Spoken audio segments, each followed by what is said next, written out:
Como cada año, este 2 de octubre miles de personas recordarán la masacre de estudiantes de 1968, un hecho histórico calificado como crimen de Estado y que dio fin a un movimiento que logró aglutinar a buena parte del estudiantado nacional y que enarbolaba demandas de carácter político, además de las propias de este sector de la población. En los días que corren persisten los problemas sociales del México de entonces, pero no hay un movimiento estudiantil vigoroso que eleve la voz en contra de las inequidades e injusticias. La elección del 68 parece haberse convertido en una amenaza silenciosa para la organización estudiantil, y las marginales voces que se oyen son rápidamente reprimidas y criminalizadas. ¿Qué conmemoramos en esta fecha? ¿Cuál es su trascendencia? ¿Cuál es la situación de la organización y lucha de los estudiantes hoy? No te pierdas este análisis en Lo Marginal en el Centro. Hoy, en lo marginal en el centro, a casi medio siglo de la represión de los estudiantes en la Plaza de las Tres Culturas en Tlatelolco el 2 de octubre de 1968, que tanto influyó en la vida política de nuestro país, intentaremos de alguna manera rememorar dicho acontecimiento y evaluar la trascendencia histórica de un momento fundacional en la memoria histórica de nuestra sociedad. Para lo anterior nos acompaña Alejandro Pedraza Ramos. Él es profesor investigador de la Facultad de Filosofía y Letras de la UNAM, es miembro del SNI nivel uno, investigador y doctor en Ciencias Políticas y Sociales por la Facultad de Ciencias Políticas y Sociales de la UNAM. Alejandro, bienvenido a Lo Marginal en el Centro. Muchas gracias por estar aquí hoy. Muchas gracias, Aquiles. Buenas También, noches. buenas noches. Nos acompaña Juventino Navarrete Chilita. Él es licenciado en Economía por la UNAM y activista social en el estado de Veracruz. Juventino, hola, buenas noches. Bienvenido también a Lo Marginal en el Centro. Buenas noches, Aquiles. Buenas noches, doctor. Un gusto estar con ustedes. Quiero comenzar recordando una anécdota que contaba Roberto Escudero, el famoso integrante del Comité de Filosofía y Letras en el Comité Nacional de Huelga, y en la introducción que hace Roberto Escudero en el libro Juventud y Revolución de José Revueltas, donde José Revueltas, de alguna manera, cuando estalla el movimiento estudiantil en mayo en Francia, comienza a reunir a alumnos dentro de la Facultad de Filosofía y Letras.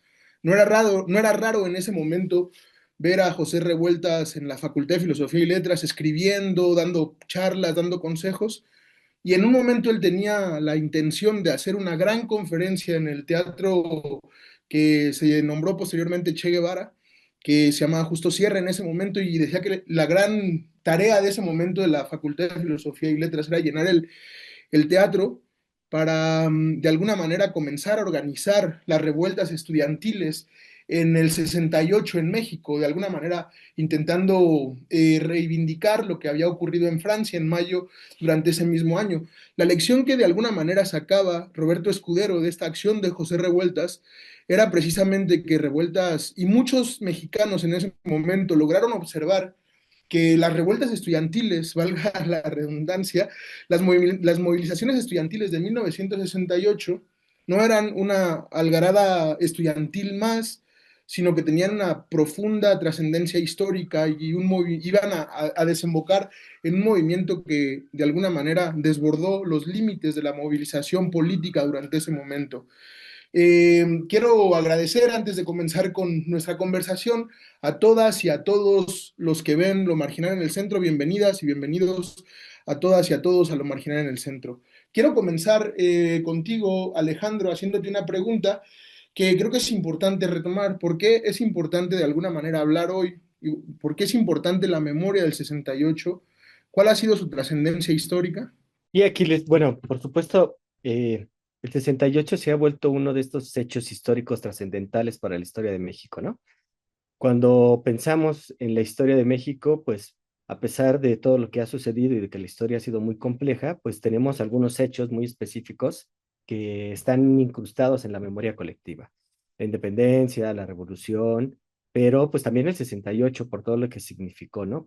Porque inaugura un nuevo proceso de masacres, un nuevo proceso de violencia generalizada, el terrorismo de Estado en su máxima expresión. Y eso no quiere decir que no sucediera antes. Sin embargo, en este caso sucede contra una de estas poblaciones y una de estas identidades que han sido bien importantes para México y que gozan de mucha estima, que es el estudiantado.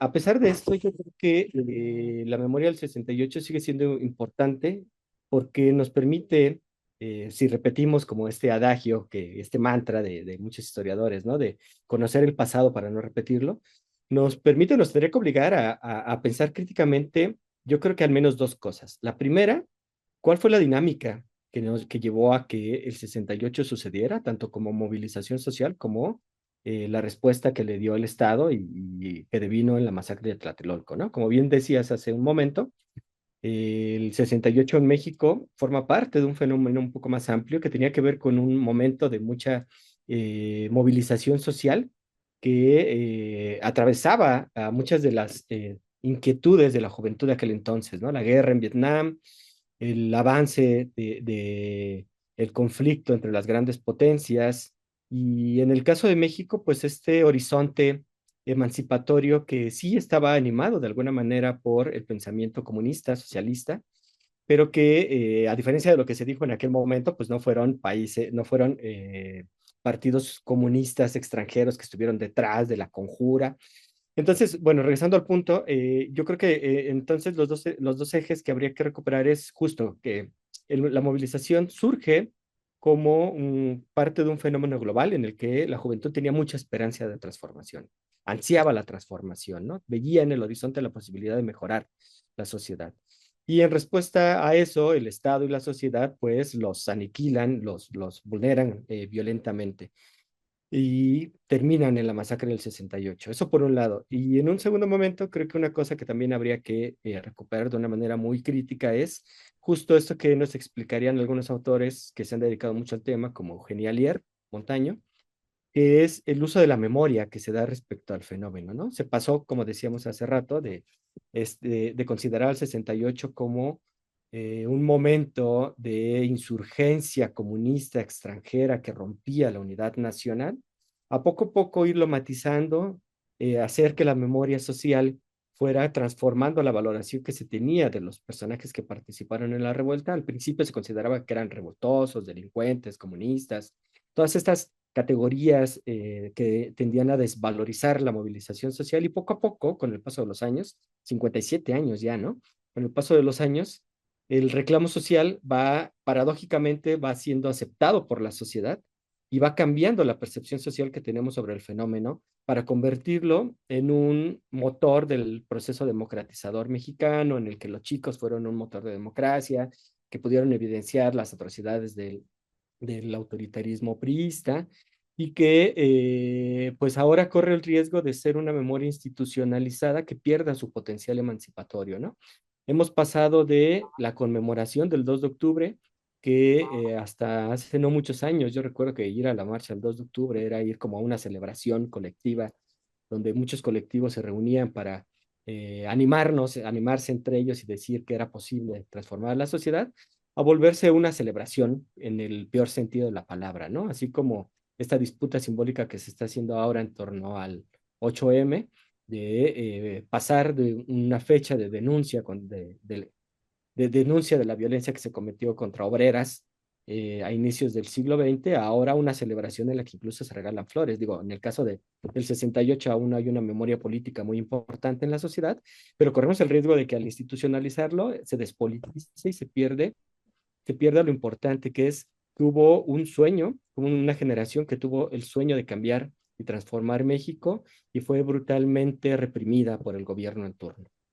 Sí, me parece muy interesante cómo lo maneja, sobre todo porque hay una extensa, variada, incluso abigarrada bibliografía en torno al 68 que es imposible hoy en día agotarla por la cantidad de textos que han interpretado el 68, pero justo quiero recalcar esa cuestión de la despolitización del 68 que se ha dado en distintos niveles y en distintas capas. Recuerdo, por ejemplo, uno de los mantras, digamos, de los intelectuales orgánicos del sistema más representativos como Enrique Krause y todo lo que ocurre, digamos, en ese entorno de esos intelectuales de derecha, como los llamaría Heriberto Yepes, donde decía que más bien es un eslogan que siempre se ha hablado de que ellos han llegado a la conclusión de que del que el 68 representaba una democracia sin adjetivos,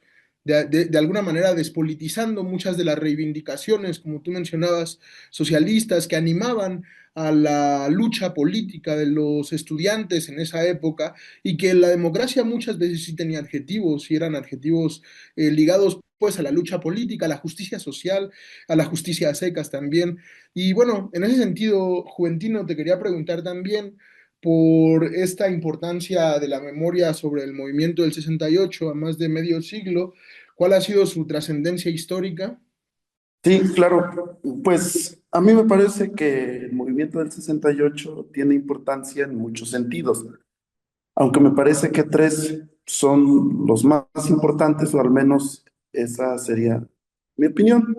En relación con la primera cuestión es que demostró que es posible la movilización de grandes masas estudiantiles y populares y es posible llevarlas a una verdadera participación política.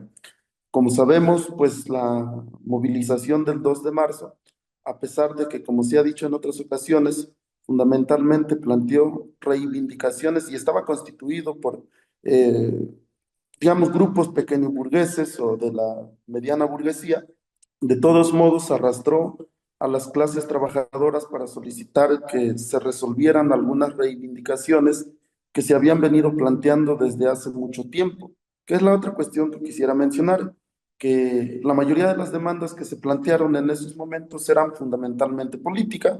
Por ejemplo, una mayor democratización, que las minorías pudieran participar en el poder y otras demandas que se tenían en esos momentos y que eso iba a permitir que la vida política de nuestra sociedad pues fuera mejor, ya decía.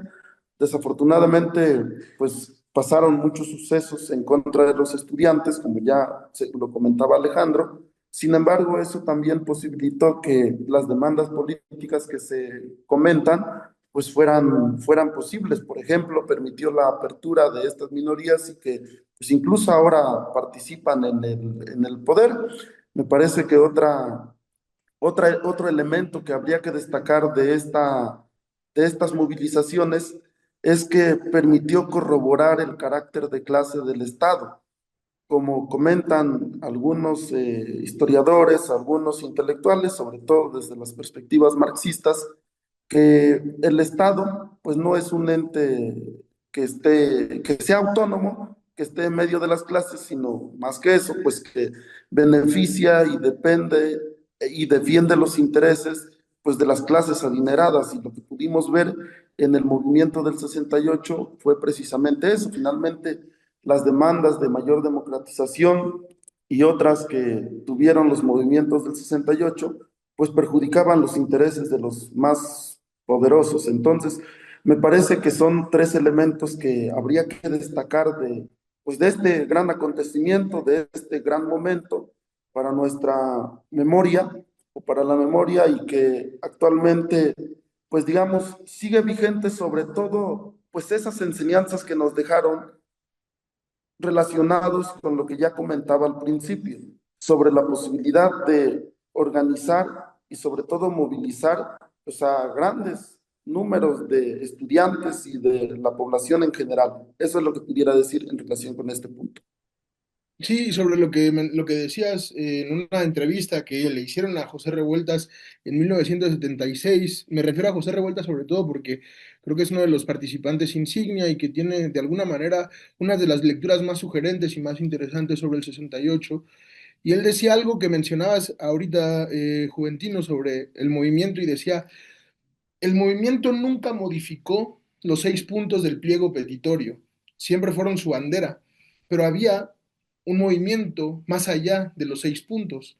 que sí tenía que ver pues con la reforma, con la reconstrucción de un sistema que la Revolución Mexicana había construido y que se encontraba pues en un franco deterioro durante este momento. Y en ese sentido, te quería preguntar, Alejandro, de alguna manera, ¿cuál es la vigencia del 2 de octubre hoy en día? Continuando con esta primera pregunta. Enseguida te quería preguntar un poco cuál es la relación del momento actual de la situación de los jóvenes, de los estudiantes, de las mujeres también que pertenecen, digamos, a este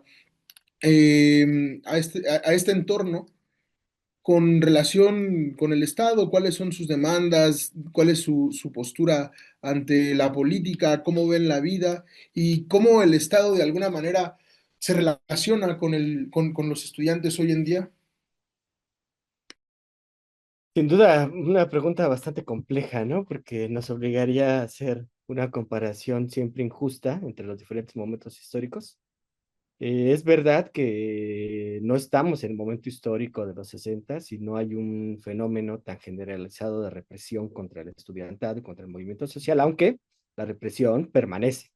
Eso es bien importante decirlo, ¿no? No es la misma, tampoco es la misma de hace 10 años, en donde se persiguió a quienes intentaron organizar en el 132, pero no es la de los 60. Pero también acá hay otro problema, porque en la Ciudad de México se vive el fenómeno de organización social de manera diferente a como se vive en los estados. Y la misma atención mediática que se le da al fenómeno marca mucho la respuesta del Estado. Los estados los golpean con todo, ¿no? Y cuando me digo golpear, no lo digo en sentido figurativo, lo digo en sentido descriptivo. Y la Ciudad de México, como siempre, ha tenido este estigma de ser el puntero del desarrollo del país. Las respuestas casi generalmente son más mediadas. En ese sentido, pues sí, que haya sucedido una masacre en Tlatelolco en el 68, pues es muy paradigmático de un fenómeno muy específico que después, y eso es parte de la historia negada de nuestro país, devino en muchas otras cosas. Se aniquiló el movimiento estudiantil, pero el movimiento social no paró. En muchos de los casos incluso se radicalizó y conformó guerrillas que fueron combatidas y exterminadas bajo la famosa Guerra Sucia, ¿no? Que eso es algo que todavía en la memoria histórica sigue siendo una parte de la memoria negada. Bueno, en ese sentido yo creo que regresando a tu pregunta, ¿qué podemos decir del momento actual en relación a la vigencia del 68? Es que, como bien decía Juventino, el 68 nos mostró que había una pugna entre clases sociales y que el Estado representaba y protegía una. Eso da como resultado una condición de desigualdad social que ha sido la marca de nuestro país, que permanece hasta ahora, ¿no? Que puede ahora tener otras simbolizaciones en las que tal vez hemos empezado a creer que la responsabilidad sobre nuestra pobreza es individual y en este entonces había una conciencia más clara, al menos desde el sector estudiantil, de que era resultado de un fenómeno social, pero la desigualdad subsiste y el diagnóstico subsiste. Y en ese sentido, pues la demanda de la organización estudiantil ha sido muchas de las veces sí, sobre sus propios intereses, sobre intereses estudiantiles que tienen que ver con la contratación de profesores, con el mejoramiento de las condiciones de estudio dentro de las universidades, recuerdo la movilización de Puebla de inicios de este año, del año pasado, ¿no? De becas y plazas para pasantes de medicina, que pudiéramos decir que son demandas más de sector, ¿no? Más del sector estudiantil específico. Pero también no hay que olvidar que desde el 68, una de las cosas también importantes con este detonante que nos decía Juventino de organización social, es que el movimiento estudiantil cambia de enfoque y se vuelve un poco más popular o al menos más sensible hacia las demandas de la sociedad. Y eso es, yo creo, que algo que marcó esa época, marcó el 68 y subsiste hasta ahora, ¿no?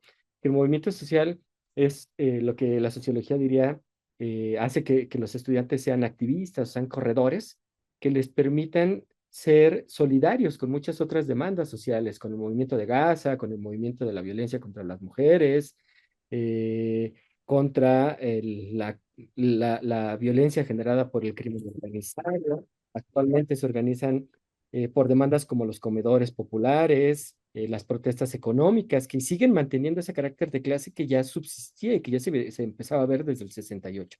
Sí, me llama mucho la atención en este sentido todo el desarrollo de la significación histórica que ha tenido después, incluso después del 2 de octubre. Yo también pensaba en cómo se había radicalizado el movimiento con el inicio de las guerrillas, por ejemplo, la Liga Comunista 23 de septiembre y la intervención del Estado en la desaparición de estas organizaciones comunistas, socialistas, que de alguna manera decidieron dar un paso más allá.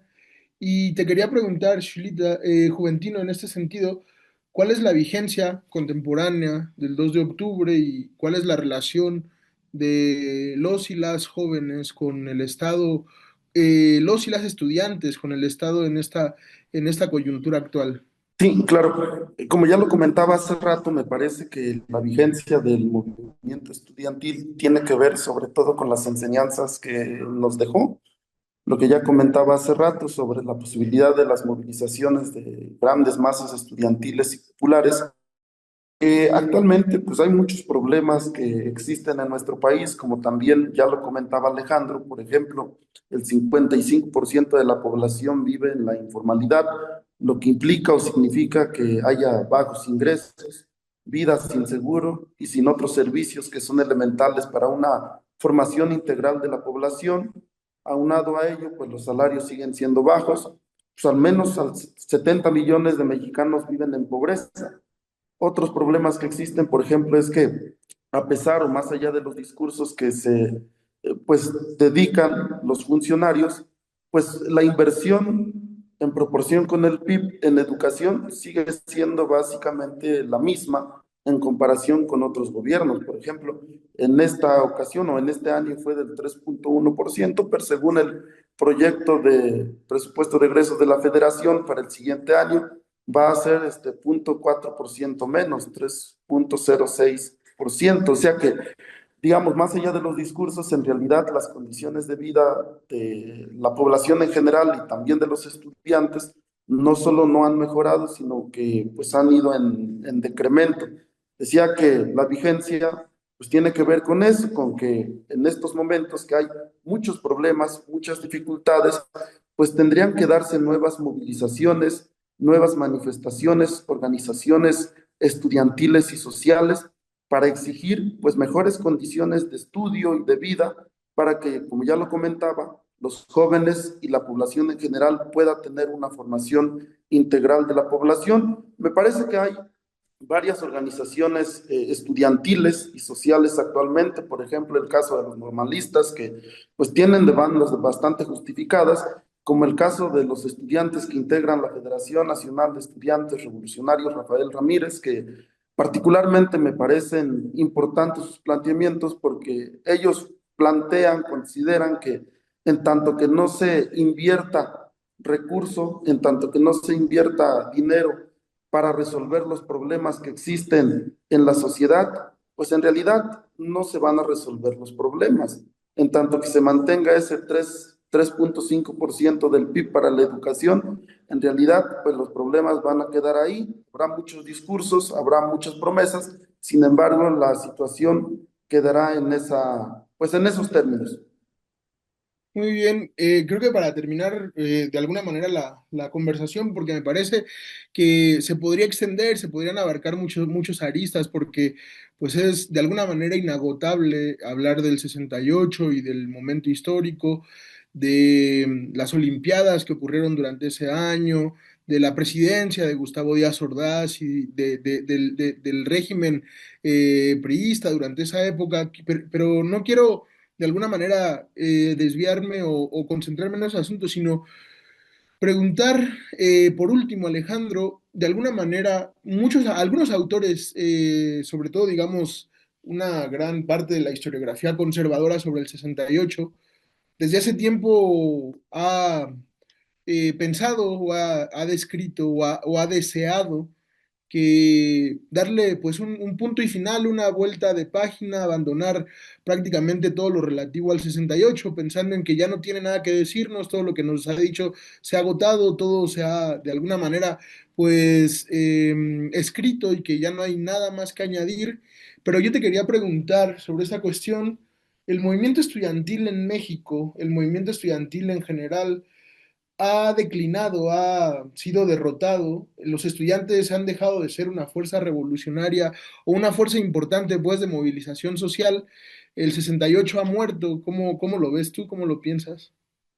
No, creo que el 68 no ha muerto, por fortuna, ¿no? Y por fortuna, pues las universidades son unos actores que se han encargado, los estudiantes y las estudiantes dentro de las universidades, son quienes se han encargado de mantenerlo vivo porque es uno de estos referentes que se vuelven mitológicos y que le dan sentido a la organización, ¿no? O sea, las luchas estudiantiles actuales se sienten estrechamente relacionadas con estos procesos de injusticia porque ven que muchas de las injusticias subsisten, muchas de las injusticias asociadas a a la desigualdad social y al diagnóstico que ya nos decía Juventino, pues, se hizo desde el marxismo y que deja muy claro que la desigualdad es estructural y que está protegida por las estructuras del Estado, ¿no? En ese sentido, pues yo creo que permanece, que sigue manteniéndose vivo, a pesar de que puede ser que ya no haya esa masificación de la organización estudiantil en este momento.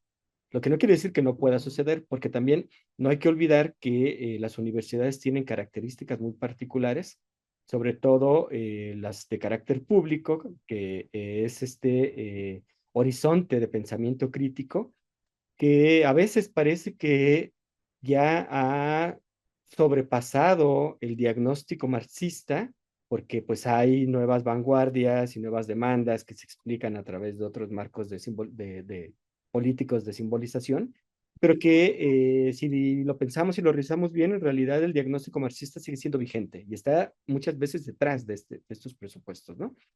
Y de ahí que pues la organización social, si bien tiene, la organización estudiantil, si bien tiene demandas muy específicas, como son las asociadas a la violencia de género, también tiene la capacidad de socializar y de sumarse a otras demandas, como el tema de la exigencia con vida de los 43 normalistas desaparecidos de Ayotzinapa.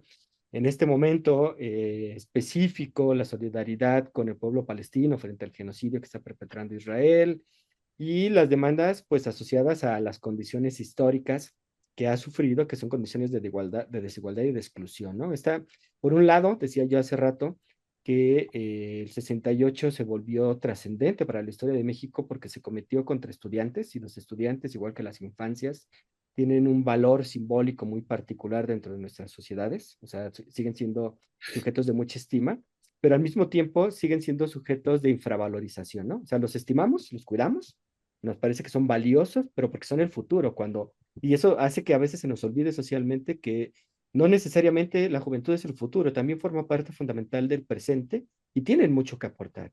Y sus demandas responden a sus circunstancias, a sus necesidades concretas, ¿no? Por mucho que para nosotros ya no sean esas grandes demandas estructurales de derribar el sistema capitalista, sino de construir mecanismos para enfrentar el acoso. O sea, a veces si lo ponemos en proporción parecería que uno no se compara con el otro, pero siguen siendo importantes porque son nuevas formas de violencia que viven cotidianamente y que consideran necesario sacar de las relaciones sociales, además de que sí tienen muy claro que están interrelacionadas de alguna manera entre sí, ¿no? Sí, sí, creo que queda claro de alguna manera cómo continúa el estudiantado siendo un actor social importante, que de alguna manera, pues sí, representa un sector progresivo, progresista, que defiende algunas ideas de justicia en el mundo, en un mundo, pues sí, que ha cambiado, pero, por ejemplo, lo que decías, que a mí me parece, que a mí sí me parece muy interesante, es que, por ejemplo, el estudiantado ha representado muchas veces, junto con expresiones populares, uno de los últimos reductos o una de las últimas defensas más evidentes de lo que está ocurriendo en Gaza, el genocidio del pueblo palestino. Y el estudiantado, inapelablemente, a mí me parece, se ha manifestado a favor de la dignidad del pueblo palestino y en contra del genocidio. Y eso, pues sí nos habla que a pesar de, si quiere, podemos hablar de una pérdida de fuerza, pero pues ahí sigue el movimiento estudiantil y en ese sentido, Juventino, te quería preguntar, el movimiento estudiantil actualmente ya no tiene nada que hacer frente al mundo contemporáneo. Los estudiantes han dejado de ser un actor social importante. ya podemos, digamos, echar al cajón de los recuerdos a las movilizaciones estudiantiles, o todavía los estudiantes de alguna manera pues tienen capacidad de agencia, capacidad de organización, y cómo está el estado de salud del movimiento estudiantil actualmente. Sí, pues lo primero que quisiera comentar es que en realidad los estudiantes nunca van a perder digamos, su agencia, como tú lo comentabas. Me parece que últimamente pues han habido varias situaciones que han hecho que los estudiantes pues disminuyan su actividad, pero que lo pueden hacer. Me parece que algunos obstáculos que se han encontrado, que hemos encontrado es la enajenación de los estudiantes, ¿no? Que sufren actualmente, por ejemplo, pues todo el bombardeo de información o de falsa información y las herramientas que le provocan confusión al estudiantado, le provocan confusión a los estudiantes, además de que los aleja de los problemas reales. También me atrevería a comentar que algunos de los programas que actualmente se están implementando con el gobierno federal actual y que son clientelares, pues tienen como objetivo la desmovilización de la población y también en el caso de los estudiantes. Hay muchas razones por las que los estudiantes tienen que salir a las calles. Como lo comentaba Alejandro, pudiéramos decir que los estudiantes son una especie de termómetro, porque ellos son los primeros en sentir, en ver, en poder proponer algunas cosas o hacer algunos planteamientos que más adelante, pues la población en general puede sumarse. El hecho mismo de que los estudiantes, su actividad principal sea precisamente la intelectual, el hecho de que estén todos los días en las aulas, que convivan con estudiantes, pues incluso de otros países, como en el caso de la Universidad Nacional, que como ustedes saben, pues convivimos con muchos estudiantes, no solo del territorio nacional, sino a nivel mundial, pues posibilita que encontremos nosotros otras opiniones, encuentren los estudiantes otras opiniones, encuentren pues otras ideas que les esclarezcan los problemas que atravesamos, que vimos, como el caso de Palestina, ¿no? Y que es bastante lamentable y es bastante criticable y se tiene que seguir haciendo la movilización para exigir pues alto al genocidio, pues los estudiantes lo pueden hacer bien. Por eso decía que los estudiantes siempre tendrán su papel y me parece que pronto pueden darse nuevas movilizaciones importantes.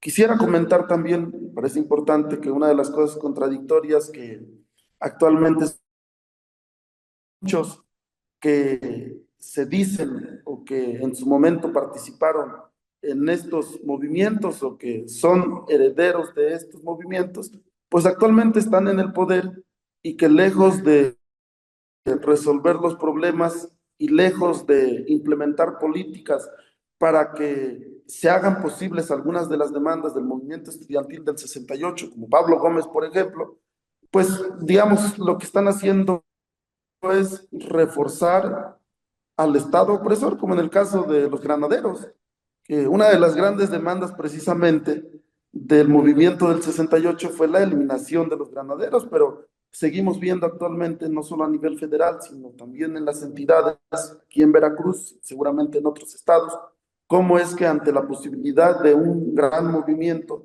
o de una gran movilización, los gobiernos en turno sacan a los granaderos para retener a los manifestantes, a los que se están movilizando, lejos de resolverles sus problemas. Es un asunto bastante criticable y que contrasta además con los planteamientos iniciales o que con las demandas que se tuvieron en los años 60. Sí, me ha parecido muy interesante esa conversación. Recuerdo, por lo que decías al final, algo que decía Efraín Huerta, que a mis maestros de marxismo no los pude entender porque algunos están en prisión y otros están en el poder. Porque sí, de alguna manera el 68, y quiero terminar con esto porque me parece muy interesante, pues tiene que resolver sus propias contradicciones y a las que pues fue sometido como movimiento, porque creo que muchos de los artífices también de la política contemporánea fueron en su momento lo que se llamó los líderes históricos del 68 y que de alguna manera parece que el 68 les pertenece o que es propiedad privada de los liderazgos que surgieron en ese momento, pero yo creo que como lo mencionaban, los estudiantes afortunadamente siguen vigentes, siguen actuantes y posiblemente pues siguen representando o seguramente seguirán representando una parte también de la rebeldía juvenil para luchar contra las injusticias existentes en el mundo contemporáneo. Muchas gracias Alejandro por haber accedido a venir a Lo Marginal en el Centro. Muchas gracias Juventino, gracias también a todos los que siguen el programa por el Facebook de Canal 6. Nos vemos en próximas emisiones de Lo Marginal en el Centro. Muchas gracias.